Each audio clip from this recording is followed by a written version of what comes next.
섬기는 교회라는 내용으로 우리 여러분과 함께 하나님의 말씀을 같이 나누도록 하겠습니다.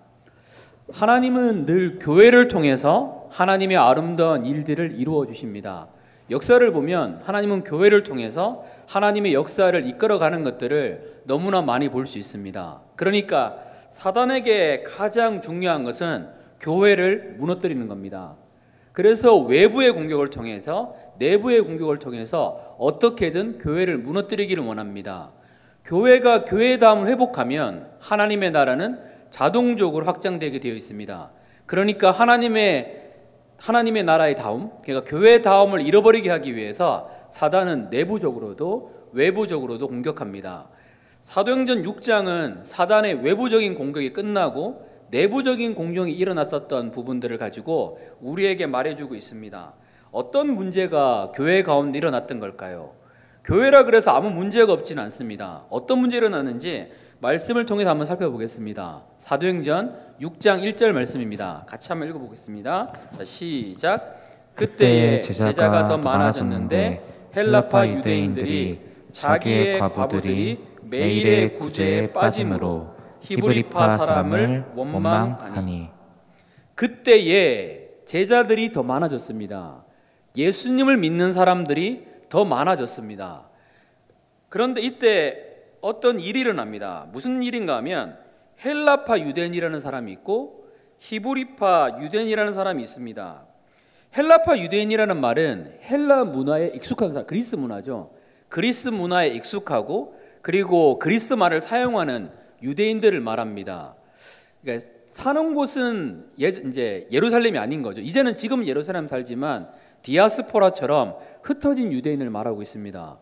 우리나라 사람도 그런 게 있잖아요. 외국에 살아가는 한국 사람들, 그런 것처럼 헬라파 유대인들, 외국에 사는 헬라파 유대인들, 이제는 예루살렘에 있는 거죠. 그리고 또 누가 있는가 하면 히브리파 유대인들, 태어날 때부터 이 이스라엘 땅에서 태어났었던 이 유대인들이 있습니다. 이 사람들은 유대 풍습을 따랐던 사람이고요. 이 사람들이 압도적으로 많았습니다. 그러니까 헬라파 유대인들은 그렇게 많은 숫자는 아니었고 소수였었고 히브리파 유대인들은 상당히 많았었습니다. 그런데 이 두 그룹 가운데서 갈등이 일어납니다. 이 갈등이 무엇일까요? 헬라파 유대인들이 자기의 과부들이 매일의 구제에 빠짐으로 히브리파 사람을 원망하는 일이 나타납니다. 이 원망한다라는 단어를 원어로 해석을 한다면 조용히 수근거렸다라고 말하고 있습니다. 이렇게 수근수근되기 시작하는 거예요. 합리적인 이야기인 거죠.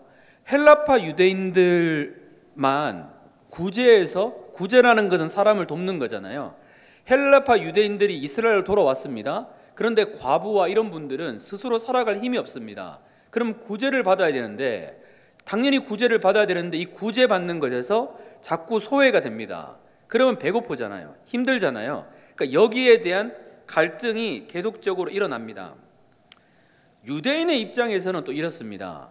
헬라파 유대인 입장에서는 왜 우리 과부들에 대한 구제만 빠지지? 이런 입장인데 이걸 담당했었던 히브리파 유대인의 입장에서는 사람이 너무 많이 오니까 누구를 어떻게 케어해야 될지, 어떻게 돌봐야 될지 이게 행정적으로 정확하게 되지가 않는 상황입니다.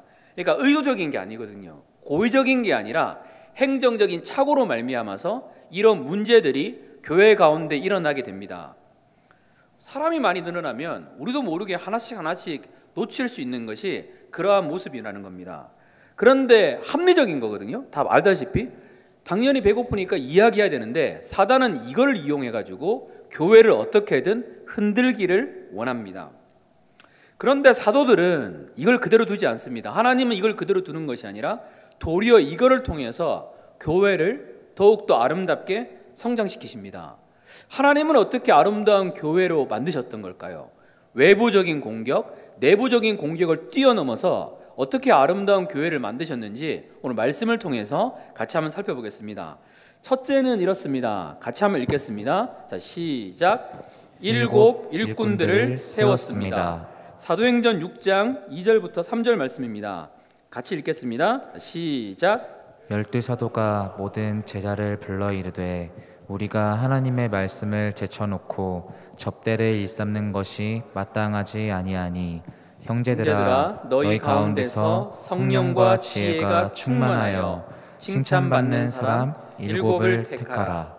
우리가 이 일을 그들에게 맡기고. 아멘. 접대라는 말이 조금 어려울 수 있는데요, 이 접대라는 말은 식량을 나눠준다라는 겁니다. 이 어려움 가운데 있다 보니까 어떻게 사도들이 결정을 하는가 하면 7 일꾼, 옛날에는 집사님이라는 번역을 했지만 지금은 7 일꾼이라고 번역을 합니다.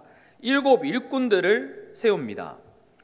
7이라는 단어는 완전수라는 단어도 쓰이거든요. 그러니까 여기서 학자들이 말할 때 7이라는 단어는 어떤 건가 하면요, 꼭 필요할 만큼 충분한 숫자를 세웠다고 말할 때 이 7이라는 단어를 세웁니다.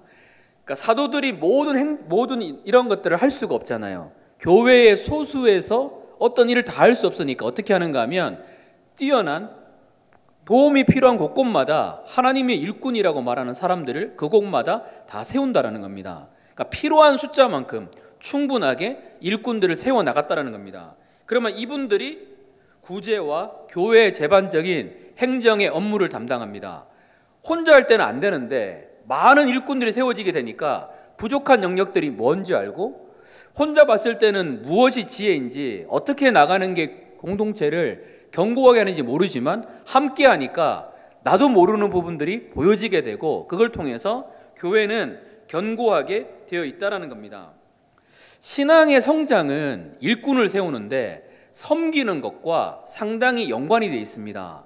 믿음이 커지는 것과 그 다음에 무엇을 섬긴다라는 것은 연관되고 동의될 때가 너무나 많이 있습니다. 이상하게 섬겼는데 하나님의 마음을 알게 되고, 그리고 섬겼는데 다른 사람의 마음을 알게 되고 신앙이 자란다는 것을 우리는 많이 볼 수가 있습니다. 여러분은 2002년도 때 몇 살이었나요? 우리 옆에 있는 분한테 물어볼까요? 너 2002년도 몇 살이었니? 한번 물어볼까요? 네, 물어보겠습니다. 네.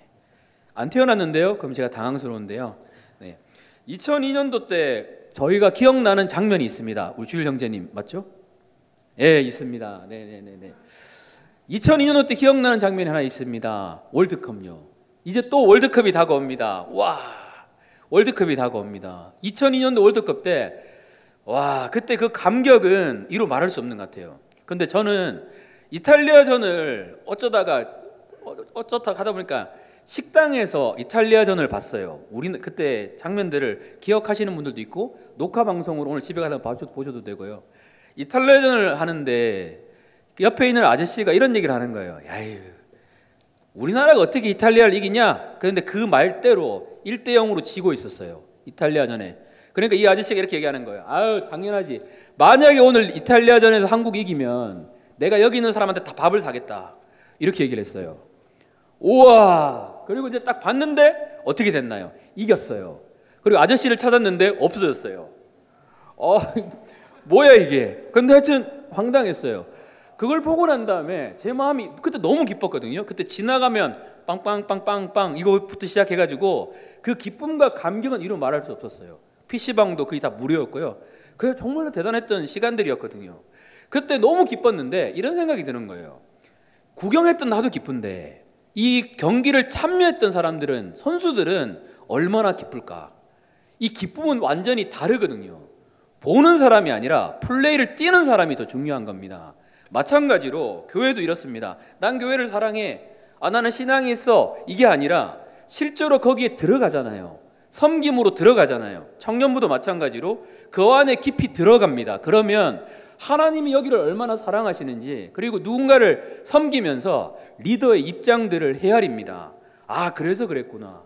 그리고 하나님의 교회에 대한 애착과 사랑하는 마음을 가질 수가 있다는 겁니다. 그래서 저도 이런 마음이 들어요. 이 말씀을 준비하면서 저는 개인적으로 우리 청년들이 1인 1 사역을 했으면 좋겠어요. 한 명의 한 사람이 너무 많은 일을 하는 것이 아니라 한 사람은 최소한 한 가지 사역을 했으면 좋겠습니다. 그러면 7 교회가 세워져서 부족한 부분이 없었던 것처럼, 7 일꾼이 세워져서 부족한 점이 없는 것처럼 그 교회는 견고함 가운데 나가게 되어 있습니다. 오늘 우연히 만났던 어떤 분이 이렇게 얘기를 하시더라고요. 어떤 정기한 것도 아닌데 갑자기 그 얘기를 하더라고요. 청년 시절에 마음껏 섬겨보지 못했던 게 지금 시간이 지나니까 후회가 된다. 그때 기회가 있었는데 내가 왜 마음껏 섬기지 못했지? 하나님이 하시는 말씀인가? 오늘 설교와 연관이 되네. 제가 그분 이름은 밝히지 않고 사용하고 있습니다. 청년의 시기 때 저도 교회에서 섬겼는데요. 제가 했던 거는 저는 중등부 교사였었어요. 너무 재밌었어요. 중등부 교사. 우와, 그 당시에 저는 게임을 좋아했었거든요. 그 당시에 저랑 게임에서 이긴 사람 그렇게 많이 없었거든요. 그 당시에는. 지금은 다 져요. 지금 못해요. 그래서 이 게임을 통해 가지고 학생들이랑 같이 이해하고 이런 과정이 너무 재밌었어요. 말씀을 가르치고 끝나면 우리 반 애들 데리고 PC방 가서 게임하고, 그리고 게임하면서도 예수님 얘기하고 같이 놀았었거든요. 그런데 이 아이들이 점점, 게임이 목적은 아니잖아요. 이 아이들이 점점 울게 되고 예수님을 만나고 이런 모습을 보고 너무 깊은 은혜가 되는 거예요. 하나님이 이 아이들을 그렇게 사랑하는구나. 그게 신앙이 성장할 수 있는 어떤 기초가 되었거든요. 근데 그때 누가 이렇게 얘기하더라고요. 청년부 회장 했으면 좋겠다. 청년부 회장을 권유를 받았는데 또 이렇게 얘기했었습니다. 청년부 회장은 안 한다. 왜냐하면 교사하고 또 다른 것도 했거든요. 하면서 또 많은 일들을 청년부 회장까지 하면 내가 기도하는 시간이나 어떤 거를 지금 직장생활 하는 것이 너무 힘들 것 같아요. 그래서 한 사람이 너무 많은 일을 몰아서 하기 시작하면 신앙의 무게가 됩니다. 힘들어지게 되어 있거든요. 찬양하고 교사하고 이 정도까지는 괜찮은데 이것저것 다 들어가다 보면 에너지가 도리어 빼앗기는 것들을 볼 수 있습니다. 그래서 저는 가능하면 청년부 중에서 한 사람당 한 가지씩 했으면 좋겠고, 그리고 지금 하고 있는 그 사역들 있잖아요. 그걸 통해서 하나님이 영광 받으시고 드러나거든요. 그리고 나에게 맞게 또 사역하는 것들도 배워가면 좋을 것 같아요. 너무 많은 사역을 내가 하고 있다. 그것 때문에 너무 힘들고 너무 어렵다. 그럼 진지하게 기도하고 그리고 담당 사역자랑 의논하면 거기서 가장 바른 길에 대해서 고민하고 같이 나갈 수 있게 되는 거거든요. 그래서 저희가 이렇게 같이 할 수 있는 청년부, 그렇게 나갔으면 좋겠습니다. 혼자 하는 청년부, 소수의 사람들이 하는 청년부, 마음이 아프잖아요. 근데 함께 할 수 있는 청년부, 함께 보완할 수 있는 청년부, 우리가 지금 그런 방향으로 가고 있거든요. 그 모습은 상당히 아름답습니다. 우리 옆에 있는 분한테 우리 1인 1사역 합시다. 한번 얘기 한번 해주세요. 목소리 좀 작아지는 느낌인데, 네, 아닐 거라고 생각하고 있습니다. 예. 그러면 중요한 것은 뭘까요? 리더를 세우는 기준이 있습니다. 어떤 리더를 세워야 되는 걸까요? 우리가 읽었던 3절 말씀은 이렇게 얘기합니다. 성령과 지혜가 충만한 사람. 간단히 더 얘기하면 성령과 지혜가 충만하여, 우와, 이거 띄우지도 않았는데 센스가 너무 좋습니다. 칭찬받는 사람. 성령과 지혜가 충만하여 칭찬받는 사람. 이 사람은 누굴까요? 아무나 리더를 뽑지 않습니다. 아무나 가족장을 시키지 않고요. 아무나 회장을 시키지 않습니다. 어떤 사람을 세우는 걸까요? 주님은 우리가 주님의 양을 맡는 조건에 대해서 단 한 가지를 말씀하십니다. 요한복음 21장 16절 말씀입니다. 같이 한번 읽어보겠습니다. 자, 시작. 또 두 번째 이르시되 요한의 아들 시몬아 내가 나를 사랑하느냐 하시니 이르되 주님 그러하나이다. 내가 주님을 사랑하는 줄 주님께서 아시나이다. 이르시되 내 양을 치라 하시고. 아멘. 내 양을 치라 하셨는데 주님의 양을 맡기는 사람의 조건은 단 하나밖에 없습니다. 주님을 사랑하는 사람이라는 겁니다. 어떠한 능력과 어떠한 재능, 정말 많은 사람들 많이 있거든요. 근데 주님이 맡기는 리더는 주님을 사랑하는 사람들입니다. 주님을 사랑하는 사람들은 결코 자신이 맡은 사람에게 함부로 못해요. 주님을 사랑하는 사람들은 자기 욕심 때문에 나한테 유익이 되니까 함부로 사람들에게 그렇게 행동하지 못합니다. 주님을 사랑하는 사람들의 목적은 어떻게든 그 사람을 하나님을 사랑하는 사람으로 만드는 것이고 그 사람을 성장시키는 것이지 다른 목적 가운데 이끌릴 수 없습니다. 청년부 사역을 제가 한 지 10년 정도 됐는데 하다 보니까 이제 이런 질문을 하는 청년들이 있습니다. 특히 리더들 중에서 목사님, 저는 너무 부족해요. 저는 너무 연약해요. 부족해서 못하겠어요. 이런 청년들이 있거든요. 근데 그럴 때마다 제가 이렇게 얘기해요. 주님이 양을 맡기는 사람은 주님을 사랑하는 사람이다.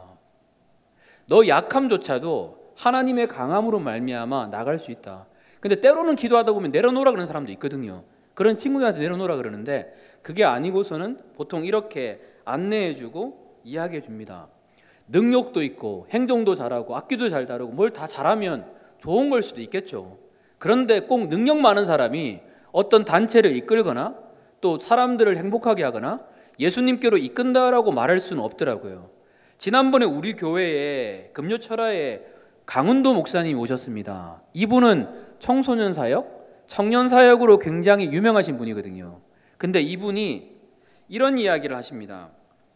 그렇게 잘 나가고 그렇게 위대했고 정말로 카리스마 넘치고 그랬던 청소년 사역자들의 70%가 그렇게 떴는데 이제 볼 수가 없다고. 아무리 뛰어난다 그래가지고 아무리 능력이 있다 그래가지고 하나님이 계속 사용하시는 게 아니거든요. 주님이 맡기시는 하나님의 양은 하나님을 사랑하는 사람들입니다. 우리 마음에 그걸 살펴보면 됩니다. 내가 지금 주님을 사랑하는 마음이 있는가. 이거를 회복하다 보면 하나님은 그 다음의 길 가운데도 역사하여 주신다라는 겁니다. 그래서 이런 부르심 가운데서 하나님 앞에 진지하게 반응했으면 좋겠습니다. 그리고 이런 것도 있어요. 이제 리더를 했잖아요. 그러면 저도 이제 청년부 리더잖아요. 그러면 보이거든요. 이 사람한테는 이게 맞지 않겠다. 그러면 미리 가서 이야기를 합니다. 그런데 이 말을 하지 않는다라는 건 뭘까요? 잘한다라는 거예요. 리더도 마찬가지로 판단할 수 있거든요. 아, 이 사람 잘하는구나. 잘하지 않으면 어떻게 할까요? 내려놨으면 좋겠다. 얘기하는 거거든요. 안내해 줍니다. 잘하고 있는 사람들이 늘 이런 얘기를 해요. 내가 부족하다. 내가 약하다. 아니에요. 도전하는 것이 굉장히 중요합니다. 저희 부장 권사님이 어제 식사하시다가 이렇게 얘기하더라고요. 두려워하지 말라고. 맞거든요. 도전하는 게 중요합니다. 도전하다 보면 너무나 많은 것을 배우게 되어 있거든요. 그런 은혜가 우리 청년들에게 가득하시기를 축복합니다. 우리 둘째는 무엇일까요? 같이 한번 읽어볼까요? 자, 시작. 본질에 집중했습니다. 사도행전 6장 4절 말씀입니다. 자, 시작. 우리는 오로지 기도하는 일과 말씀 사역에 힘쓰리라 하니. 이 말씀은 하나님의 교회가 견고해진 것은요, 교회가 어디로 나갔는가 하면 본질에 더욱더 집중했다라는 겁니다. 사도들이 너무 바빴어요. 그러다 보니까 행정하다가 빠뜨리게 되고 뭐 챙겨야 되는데 못 챙기는 것들이 많이 있었거든요. 그러니까 이것저것 하다 보니까 진짜 해야 될 걸 놓쳤어요. 그게 뭘까요? 기도하고 말씀에 전무, 올인하는 건데 이 일을 못했다라는 겁니다. 하나님의 교회는 원칙이 있습니다. 본질에 집중된 겁니다. 교회는 주님이 주인인 곳이거든요. 주님이 높아지는 곳이 하나님의 교회입니다. 그러면 교회의 교회다움이 회복되는 길은 뭘까요? 예수 그리스도가 높아지고 예수 그리스도가 드러나고 본질이 집중이 되는 그러한 교회가 높아지는 교회라는 겁니다. 예전에 후배인데 지금 대형교회에 사역하고 있는데 이 친구가 이런 얘기를 하더라고요. 새신자가 왔습니다. 맞춰주려고 교회의 수준을 계속 낮췄대요. 아, 이렇게 해도 되고 예배 시간에 졸아도 되고 뭐 조금씩 낮춰줬대요. 그러다 보니까 어떻게 됐을까요? 신앙이 있는 친구들이 자꾸 갈급함을 느끼는 거예요. 이게 아닌데, 더 채워져야 되는데, 더 목말라야 되는데, 이런 마음으로 자꾸 이렇게 하향평준화가 되었다고 이렇게 안타까운 마음으로 이야기하더라고요. 아닙니다. 그렇게 가는 교회가 아닙니다. 그리고 이런 예배도 있었습니다. 옛날에는 구도자 예배라 그래가지고 이렇게 예수님을 안 믿는 친구들에게 맞춰주는 그 예배. 여기에 대해서 실천신학대학교 조성동 교수님이라는 분이 이렇게 얘기합니다.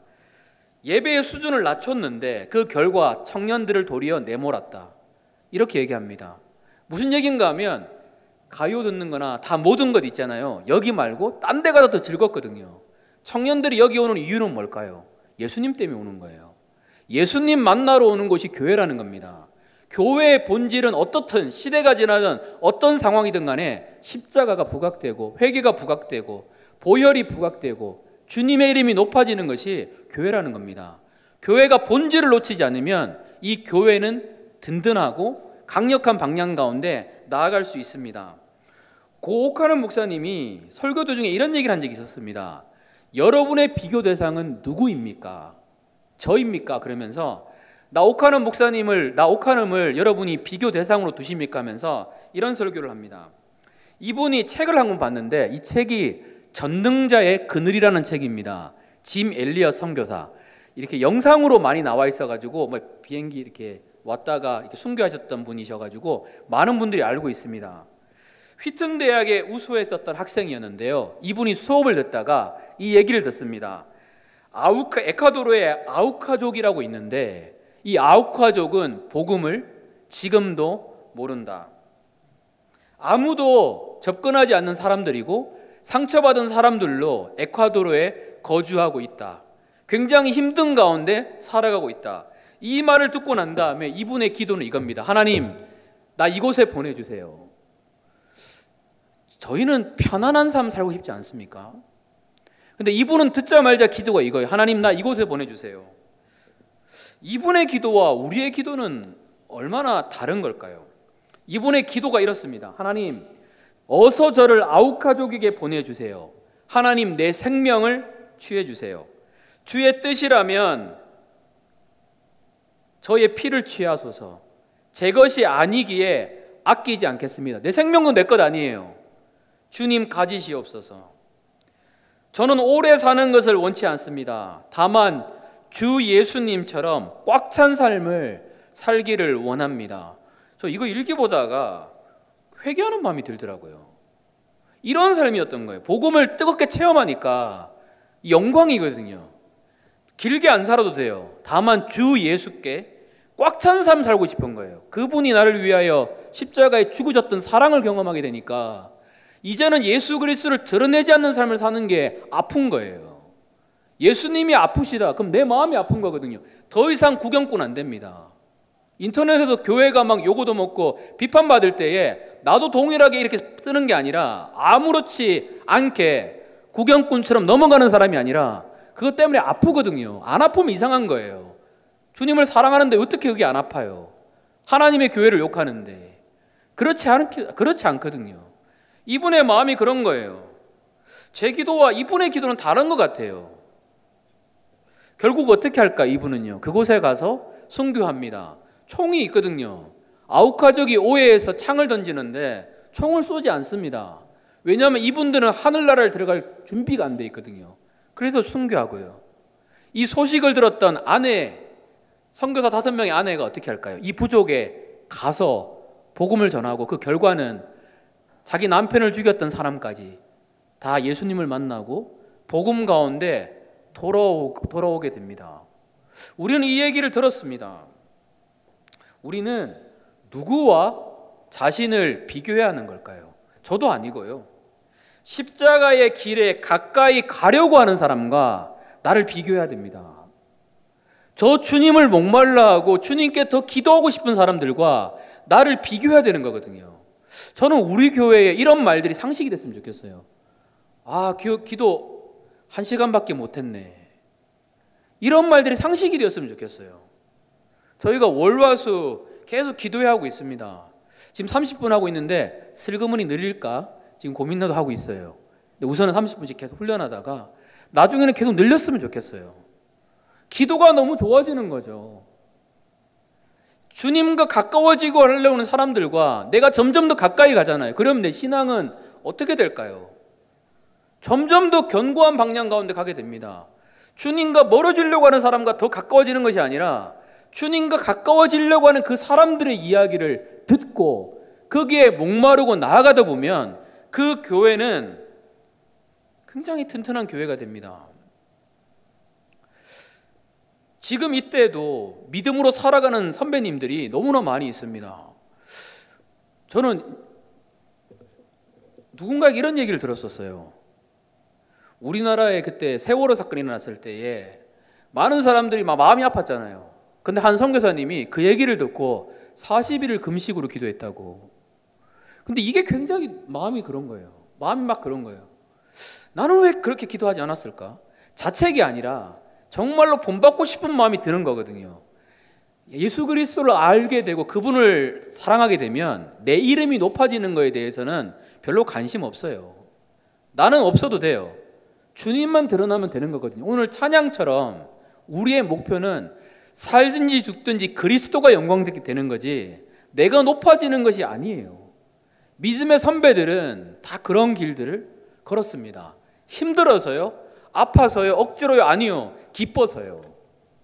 예수님 만났던 그 기쁨이 어떨까요? 전 수련회가 저한테도 너무 큰 은혜가 됐어요. 수련회를 끝나고 지내는데 마치 천국에 있는 느낌이었어요. 너무 행복한 거예요. 그냥 행복하더라고요. 걷는데도 행복했어요. 이 평안을 뭐라고 말할 수 없어요. 뭐라고 말할 수 없었거든요. 정말로 계속 이어졌으면 좋겠습니다. 우리 하나님은 살아계시거든요. 그 하나님을 향해서 본질에 집중하는 교회, 정말로 예수님을 목말라 하는 사람이 넘치는 교회, 하나님의 나라가 무너졌다는 생각이 들 때 이걸 놓고 금식하면서 하나님께 부르짖는 그러한 교회, 그러한 청년부가 우리 청년부가 되시기를 축복합니다. 마지막 셋째는 무엇일까요? 같이 읽겠습니다. 자, 시작. 지혜롭게 소통하였습니다. 사도행전 6장 5절부터 6절까지입니다. 같이 읽겠습니다. 자, 시작. 온 무리가 이 말을 기뻐하여 믿음과 성령이 충만한 사람 스데반과 또 빌립과 브로고로와 니가노르와 디몬과 바메나와 유대교에 입교했던 안디옥 사람 니골라를 택하여 사도들 앞에 세우니 사도들이 기도하고 그들에게 안수하니라. 아멘. 여기에 언급된 사람의 숫자는 몇 명일까요? 7명이죠. 이 7명의 특징이 있습니다. 헬라파 유대인들의 이름이라는 거예요. 그러니까 지금 문제가 어디서부터 비롯된 걸까요? 헬라파 유대인들이 도움을 못 받는 거잖아요. 그러니까 리더들을 어떻게 세우는가 하면 헬라파 유대인들로 리더를 세운다라는 겁니다. 굉장히 지혜로운 방법인 거죠. 그런데 여기서 문제가 있습니다. 어떤 문제가 있는가 하면요, 여기에 메조리티, 여기에 대다수가 누구랬다고 얘기했나요? 히브리파 유대인들이에요. 그러면 리더의 권한을 누구에게 줘야 되는 거예요? 헬라파 유대인들에게요.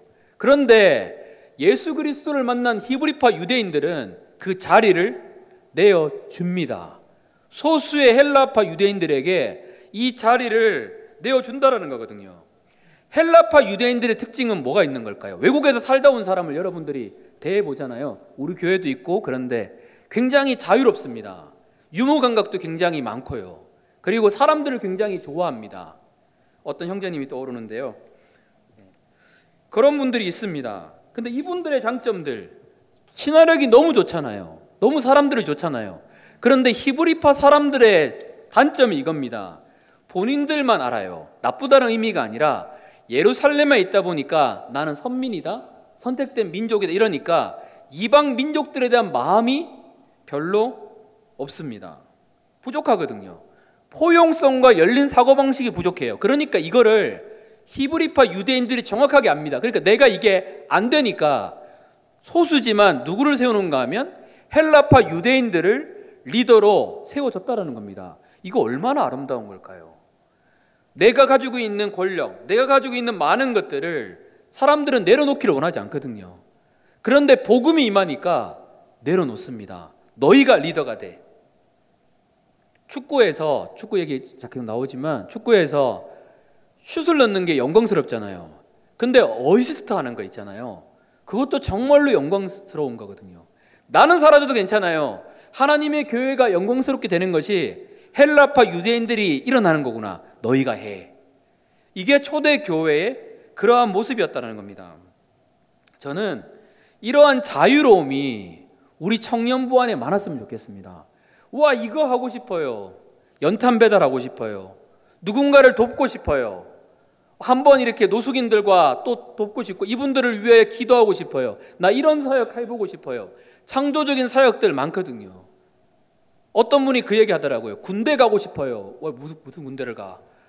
군대 가고 싶다는 얘기가 뭘까요? 저녁에 예배 마치고 가가지고 군대에 있는 청년들에게 성경 공부하고 같이 예배 드리고 싶다는 얘기잖아요. 근데 그게 딱 들으니까 아직까지 개념은 안 잡혔는데 이런 생각이 드는 거예요. 우리 구사단에 있는 친구도 있고 수원에 있는 친구도 있고 그 친구들에게 가서 같이 예배 드리고, 우리 청년 중에 이제 군대 갔던 청년들 있잖아요. 같이 예배 드리고 이런 것도 정말 하고 싶은 마음이 이렇게 드는 거예요. 창의적인 거 있잖아요. 그런 의견들 얼마든지 가지고 와서 주셨으면 좋겠어요. 우리 회장님이랑 가족장 대표님들 엄청 열려 있거든요. 운동하는 것만 빼고. 열려있기 때문에 원하시면 언제든지 이걸 받아서 의논하고 나아갈 수 있습니다. 저는 그렇게 좀 막 퍼졌으면 좋겠습니다. 우리 청년들이 뭘 하고 싶습니다, 막 이런 이야기들이 많았으면 좋겠습니다. 파주 어떤 형제님이 파주 출판단지에서 큐티 모임을 하고 싶다 그랬을 때 너무 기뻤어요. 원하는 건 해야죠. 기뻐하면 해야 되는 거죠. 이게 하나님을 위한 거면요. 이렇게 계속적으로 나가는 그 교회 얼마든지 내어줄 수 있고 얼마든지 나아갈 수 있습니다. 그러한 자유로우면서도 복음 가운데 있는 그런 청년부가 되었으면 좋겠습니다. 그리고 이렇습니다. 리더를 세우는 기준을 사도들이 알려줬잖아요. 성령과 지혜가 충만한 사람, 칭찬받는 사람 알려주고 난 다음에 그 다음 말씀이 굉장히 중요한데 이렇게 이야기합니다. 6절에 보면 사도들 앞에 세우니 사도들이 기도하고 그들에게 안수했다. 택했어요. 그런데 택해가지고 바로 해 이게 아니라 사도들 앞에 세우고 사도들이 안수하고 기도했다라는 겁니다. 여러분이 막 원해요. 그래가지고 원한다고 바로바로 하는 게 아니라 우리 교회에도 리더십이 있습니다. 우리 청년부의 리더십은 어떻게 될까요? 이게 위치 이것이 아니라 돕기 위한 리더십인데 가족장 대표와 그 다음에 회장 그리고 제가 모이는 모임이 하나 있습니다. 유보목이라 그러는데 유림 보민 목사님 해가지고 이 모임이 있습니다. 여기서 대부분의 결정을 하게 돼요. 그리고 또 뭐가 있을까요? 여러분은 가족장한테 물어보잖아요. 가족장이 있습니다. 그리고 임원이 있습니다. 임원 가족장 다 모였을 때에 어떤 결정들을 하고 나가게 됩니다. 이게 건강하거든요. 모든 것들을 다 할 수 없습니다. 만약에 어떤 청년이 막 감동을 너무 받아서 이렇게 얘기합니다. 목사님, 우리 청년들이 운동이 필요합니다. 10박 11일 동안 전국 자전거 일주예요. 그러면 저는 그렇죠. 우영우에 나오잖아요. 기다려줘야 되거든요. 원한다 그래서 다 하는 거 아니에요. 막 갑자기 여러분 은혜 받아서 전부 다 90명 전부 다 저 가족장 할래요. 다 세우면 어떻게 될까요? 가족원이 없어요. 아니 그렇게 못하잖아요. 그러니까 이게 체계적인 공동체를 만들어가는 것도 너무나 많이 중요합니다. 고민하고 기도하고 이 시점에서 어떻게 하면 청년들이 하나님께 더 나갈 수 있을까? 이게 우리의 고민이거든요. 그래서 건강한 리더십을 갖는 것은 너무나 중요합니다. 저희 리더십 굉장히 좋아요. 그냥 하는 말이 아니라 진짜로 많이 좋아요. 한 명 한 명당 하나님을 향한 그 마음들이 있고 가족장들을 만나서 신방해봐도 여러분을 향한 사랑이 애틋해요. 여러분도 알잖아요. 가족장님이 임원들이 여러분을 향해서 얼마나 생각하고 있는지. 여러분 수련회 때 여러분 아시는지 모르겠습니다. 수련회 때 여러분 1시에 자러 갔잖아요. 근데 그때 또 임원은 남아가지고 수련회 준비했어요. 4시까지요. 근데 아무 말 하지 않잖아요. 나 4시까지 준비한 사람이야 뭐 이런 얘기도 안 해요. 정말로 겸손하게 섬기고 있거든요. 감동받아요. 저는 청년이지만 가끔 진짜 존경할 만한 분들, 이런 리더십들을 여기서 많이 봐요. 이 사람들을 키워주면 정말로 하나님 나라가 확장되겠다 이런 마음이 드는 거거든요. 그래서 저는 모두 다 1인 1사역 했으면 좋겠어요. 교회는 그렇습니다. 이렇게 되니까요, 교회가 일꾼을 세워서 부족한 영역들마다 일꾼들을 다 세웠습니다. 그리고 본질에 집중했습니다. 체계적으로 지혜롭게 소통했습니다. 그 결과가 뭘까요? 사도행전 6장 7절 말씀입니다. 같이 한번 읽어보겠습니다. 자, 시작. 하나님의 말씀이 점점 왕성하여 예루살렘에 있는 제자의 수가 더 심히 많아지고 허다한 제사장의 무리도 이 도에 복종하니라. 이렇게 세우니까 사단의 공격이 도리어 엉망이 돼버리고 하나님의 교회가 놀랍게 성장하게 되어 있습니다. 하나님 말씀이 왕성해졌어요. 막 선포되기 시작합니다. 그리고 이 말씀은요, 허다한 제사장의 무리가 이 도에 복종하니라. 이 제사장들은 예레미야스라는 사람에 따르면 8,000명 있었다고 이야기합니다. 이 사람들은 유대교의 경고에서 예수님을 믿을 수 있는 사람들이 아니거든요. 어떠한 지식으로도 이 사람 바꿀 수 없어요. 그런데 교회가 교회의 다음을 회복하니까 이 사람들도 예수님 믿는 거예요. 이게 신앙에서 굉장히 중요한 겁니다. 교회가 우리가 같이 섬기자, 한 마음을 가지고 내 교회, 내가 떠날 교회라는 마음이 아니라 내 교회란 마음으로 이 교회를 섬기고 본질에 집중하고 지혜롭게 소통하면 하나님 주신 선물은 허다한 제사장의 무리들, 정말로 예수님 믿지 않았던 가족들, 정말로 복음에 멀어졌던 사람들조차도 하나님의 복음 가운데 나오게 된다라는 겁니다. 저는 여러분에게 이 은혜가 임했으면 좋겠습니다. 여러분의 결단을 돕기 위해서 우리 임원들이 설문지를 만들었어요. 그래가지고 여러분이 가면 이게 구글 설문지를 해가지고요, 내가 섬길 부서, 지금 마음이 왔던 분들은 초등부 교사도 좋고 중등부 교사도 좋고 고등부 교사도 좋고 중보기도팀도 좋고 악기팀도 좋고, 와 나는 누구한테도 드러내지 않지만 드럼의 은사가 있었는데 교회 드럼으로 섬겨도 좋고, 그렇게 좀 많이 지원했으면 좋겠습니다. 그래서 함께함을 통해서 견고한 공동체가 되는 우리 청년부가 되시기를 축복합니다. 우리 같이 기도하겠습니다.